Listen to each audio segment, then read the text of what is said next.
agradecidos con todos por la recepción que ha tenido pues este curso que apenas está comenzando, ¿verdad? Agradecido de estar una semana más con ustedes, ofreciéndoles ya una nueva clase, en este caso la segunda clase del curso. Eh, Recordándoles que se suscriban al canal, que le den me gusta y que le den a la campanita para que reciban todas las semanas cada una de las clases que se verán subiendo, se verán publicando a medida semanalmente, valga la redundancia.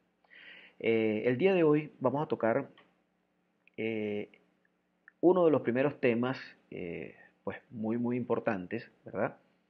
Ya entrando en materia un poco más seria de lo que es materia científica, de lo que es materia que debe tener el conocimiento un auxiliar veterinario, ¿verdad? Como les decía anteriormente, vamos a ir tocando, como lo dije en el primer video, en la primera clase, vamos a ir revisando cada uno de los temas que pusimos ahí de una manera adecuada, sin profundizar mucho en la materia, porque recordemos que eh, para que pueda ser asimilada esa información que yo les quiero dar en este video, pues necesitamos tener conocimientos previos de cada uno de los temas que vamos a ir tocando.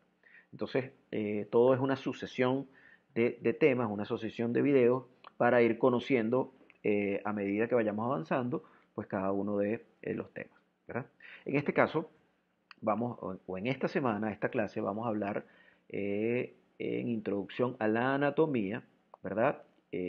Lo que es la osteología, ¿verdad? Básicamente, les quería comentar, o comentar no, decirle, explicarle qué es la osteología. Pues la osteología es una rama de la anatomía, ¿verdad? Es una rama de la ciencia que se encarga del estudio de los huesos, ¿verdad? La anatomía como tal, que es una rama de la medicina, bien sea humana o medicina veterinaria, que se encarga del estudio de los diferentes órganos del cuerpo, ¿verdad? Y ella a su vez se divide en osteología, miología, artrología y así sucesivamente. La osteología, que es la que vamos a tocar en esta clase, es básicamente una rama de la anatomía, que es esa ciencia que se encarga del estudio de los órganos. En este caso es la rama de la anatomía que se encarga del estudio de los huesos, ¿verdad? Entonces, eh, ya que sabemos qué es la osteología, que básicamente es eso, es la rama que estudia los huesos, ¿verdad? Es una ciencia que se encarga del estudio de los huesos. Queremos saber, pues, cuáles son las funciones de los huesos, para qué nos sirven los huesos. Básicamente, los huesos tienen 5 funciones a grandes rasgos, 5 funciones principales, ¿verdad? Y esas 5 funciones principales son, primera, de protección, ¿verdad? En el caso de las cavidades donde están los órganos blandos, ¿verdad? Como es el cerebro, como son los pulmones, como es el corazón. Si nos damos cuenta y analizamos un poco, donde tenemos los órganos vitales, ¿verdad? Con órganos vitales me refiero a los que son necesarios para el mantenimiento de la vida, como es el corazón, como son los pulmones, como es el estómago, como es eh, el estómago no tanto, los pulmones, el corazón y el cerebro, entre otros. Si analizamos un poco, nos damos cuenta que todos esos órganos están protegidos por una capa de huesos, ¿verdad? En el caso del cerebro está protegido por el cráneo, en el caso del corazón y los pulmones está protegido por el esternón, por la columna vertebral, por las costillas, ¿verdad? Que de alguna manera le dan un cajón de protección, ¿verdad? Entonces, esa es una de las principales funciones de los huesos, es la de proporcionar protección a los órganos vitales. Otra de las funciones de los huesos es la de proporcionar rigidez, ¿verdad? También, si analizamos un poco, nos damos cuenta que si nosotros no tuviésemos huesos, pues fuésemos un, un fluffy, o sea, no tuviésemos rigidez. Entonces, en el caso de los huesos, nos proporciona esa rigidez para poder estar erguido, en el caso de los animales, para poder estar en cuatro patas, para poder tener, para poder eso, tener una postura para poder caminar, para poder desplazarse, ¿verdad? Que va a ese otro función, que es la del movimiento, ¿verdad? Los huesos, en conjunto con los músculos, que lo vamos a ver en una próxima clase, ¿verdad? Eh, proporcionan movilidad al cuerpo, ¿verdad? Es la que les da rigidez unido con los músculos que se insertan dentro de en unas partes de los huesos y son las que nos permiten tener movilidad y que tanto los humanos como los animales podamos desplazarnos por el medio ambiente, ¿verdad? Como lo decía anteriormente, los músculos son donde los huesos son donde se insertan los músculos, ¿verdad?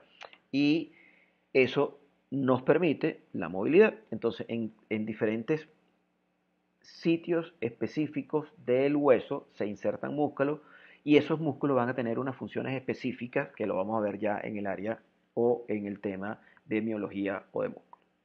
Y otra de las funciones muy importantes que generalmente se les olvida a mucha gente es la formación de elementos hemáticos.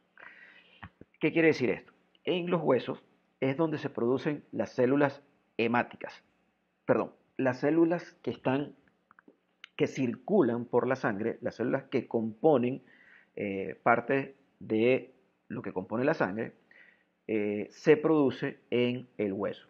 Y se produce en una parte muy específica de los huesos, generalmente de los huesos largos, que se llama médula ósea. Es la parte esponjosa del hueso, ¿verdad? Y es ahí donde se producen esas células que llegan al torrente sanguíneo y cumplen diferentes funciones que veremos ya en el área o en la clase de sistema circulatorio, ¿verdad? Que entonces son largos, cortos, planos, irregulares y sesamoides, ¿verdad? Como decía anteriormente, bueno, el caso de las vértebras, en todas, torácicas, lumbares, son huesos de tipo irregulares.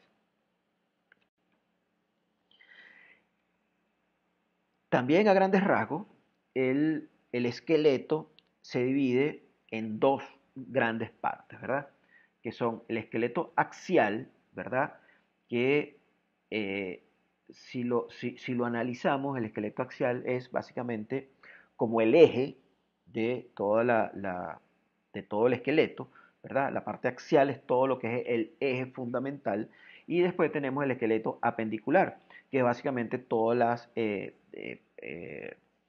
¿cómo se llaman? Las extensiones, los miembros tanto torácicos como pélvicos de los animales, ¿verdad? Entonces, dentro del esqueleto axial tenemos el cráneo, las vértebras, las costillas, el esternón, ¿verdad? Y dentro del el esqueleto apendicular, ¿verdad? Que son los miembros tanto torácicos como pélvicos.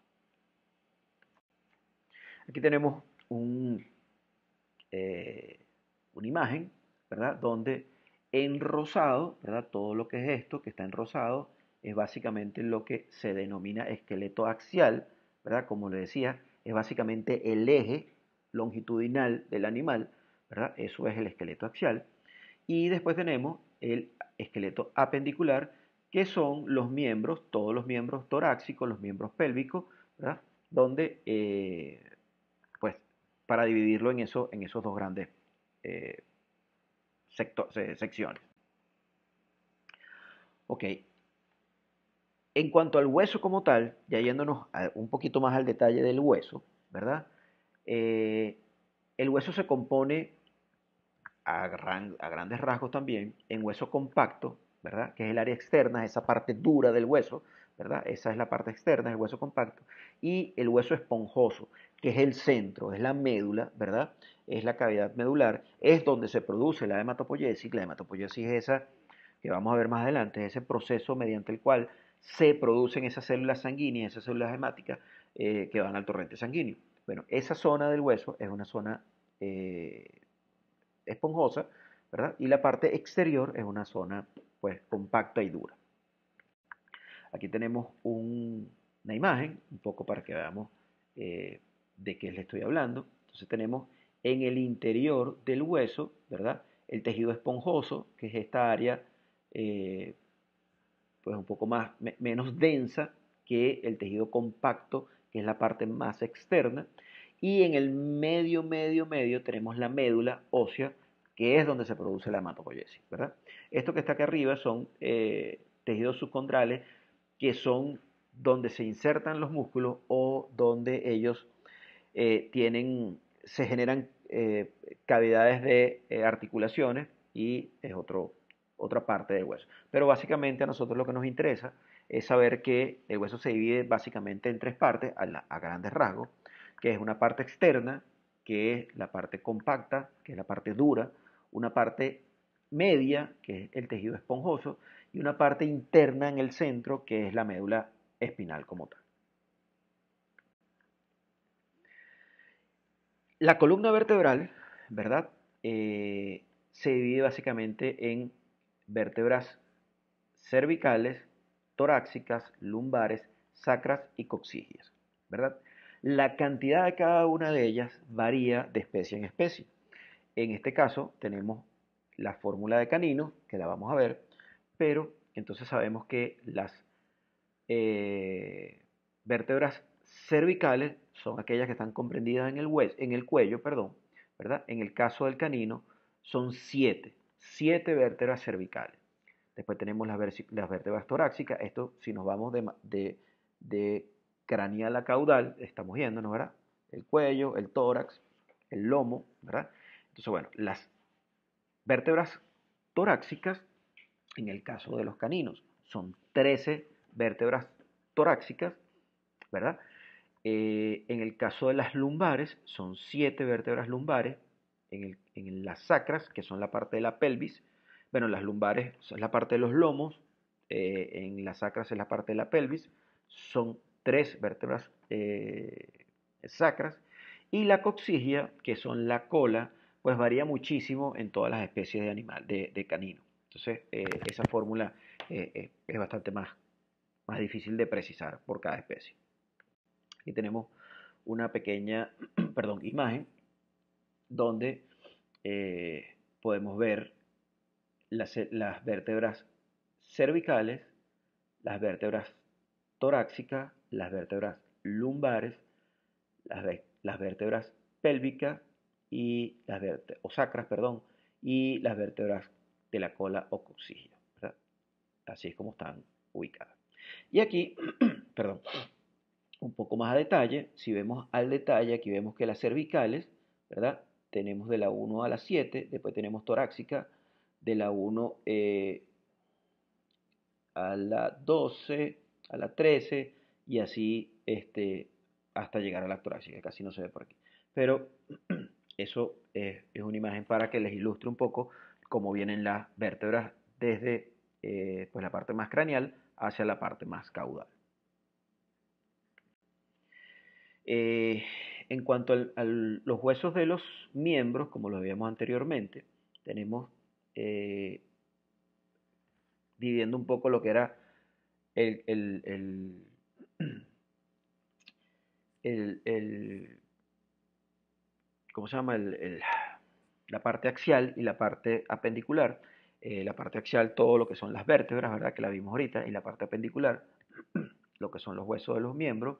En el caso del miembro anterior o miembro torácico, tenemos la escápula, el húmero, radio y cúbito, el carpo, el metacarpo y todas las falanges del pie o de la pata, en este caso, o de la mano, como se le puede decir también, y el miembro posterior, que son el hueso coxal, acetábulo, cabeza del fémur, tibia y peroné, tarso, metatarso y también toda la falange, que en este caso no se ve por la imagen mía. Pero eso es los huesos principales o los huesos de los miembros, tanto anteriores como posteriores, en el caso de los caninos. Aquí tenemos diferentes anatómicas entre las especies en cuanto ya a detalle de las falanges, ¿verdad? En el caso del perro, como lo vemos aquí, ¿verdad? En el caso del cerdo, en el caso del caballo y en el caso de el vacuno, que es este que está acá. Bueno, perfecto. Entonces, bueno, como les decía inicialmente, esta es la clase de osteología, un poco para que conozcamos de dónde viene la palabra osteología, qué significa la palabra osteología, que es la rama de la anatomía que se estudia los huesos, básicamente cuáles son las funciones de los huesos, para qué sirven los huesos, cómo están clasificados los huesos, ¿verdad?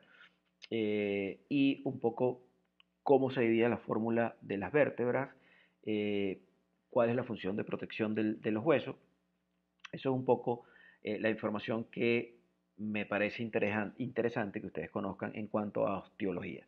Por supuesto que esto es un tema mucho, mucho, mucho más amplio, mucho más extenso, mucho más profundo, que con mucho gusto, si ustedes tienen alguna duda, alguna consulta adicional, eh, comuníquense a través de los comentarios en mi canal y yo con mucho gusto les responderé. Les recuerdo, por favor, suscríbanse al canal, denle me gusta y activen la campanita para que semanalmente les vaya llegando pues la clase que vamos subiendo de manera semanal. Muchas gracias a todos y estoy a la orden para cualquier consulta. Hasta luego.